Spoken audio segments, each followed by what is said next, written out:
مہر سے متعلق ایک اہم مسئلہ یہ بھی ہے کہ کبھی ایسا ہوتا ہے کہ مہر ادھار دینے کی بات تھی کہ مہر بعد میں دیں گے.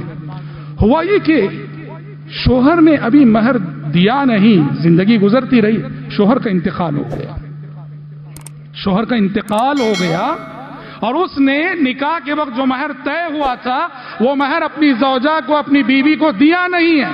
اب معاشرہ کیا کرتا ہے جانتے ہیں؟ ایسی صورت میں ہمارے معاشرے میں یہ ہوتا ہے، اور یہ ہم نے اپنی آنکھوں سے دیکھا ہے کہ جس وقت شوہر کو غسل دے دیا جاتا ہے، کفن پہنا دیا جاتا ہے اور جنازہ اٹھنے والا ہوتا ہے، اس کی زوجہ کو پکڑ کے لایا جاتا ہے، جنازے کے سامنے کھڑا کیا جاتا ہے اور اس سے کہا جاتا ہے مہر بخشو، مہر بخشو. اب بیچاری کو کہنا پڑتا اپنی زبان سے کہ آپ نے جو مجھے مہر نہیں دیا ہے میں للہ آپ کو معاف کرتی ہوں، بخش دیتی ہوں. وہ مہر بخشنے کے بعد پھر جنازہ اٹھتا ہے. کیسی ظالمانہ روایت ہے.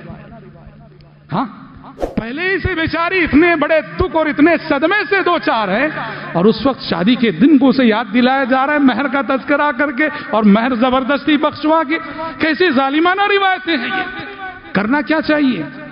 ہو تو یہ رہا ہے، لیکن ہونا کیا چاہیے؟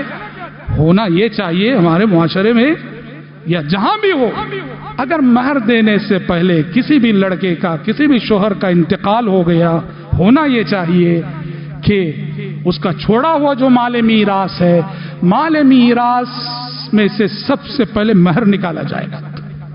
اس کے چھوڑے ہوئے مال میراث میں سے مہر نکالا جائے گا اور اس کی بیوی کو مہر دے دیا جائے گا، اور باقی جو مال بچتا ہے پھر وہ وراثت کے طور پر تقسیم ہوگا، اور اس میں پھر دوبارہ بیوی کو وراثت کے اعتبار سے پھر ملے گا، وراثت کے اعتبار سے پھر ملے گا اس میں.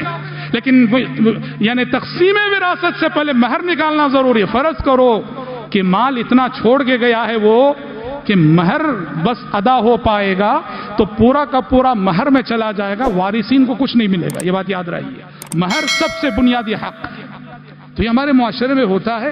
تو اگر کبھی ایسا ہو جائے تو یہ مہر بخشوانے کی ظالمانہ روایت نہیں، ظالمانہ تصور یہ نہیں، یہ ہونا چاہیے کہ تقسیم میراث سے پہلے یہ حق نکالا جائے.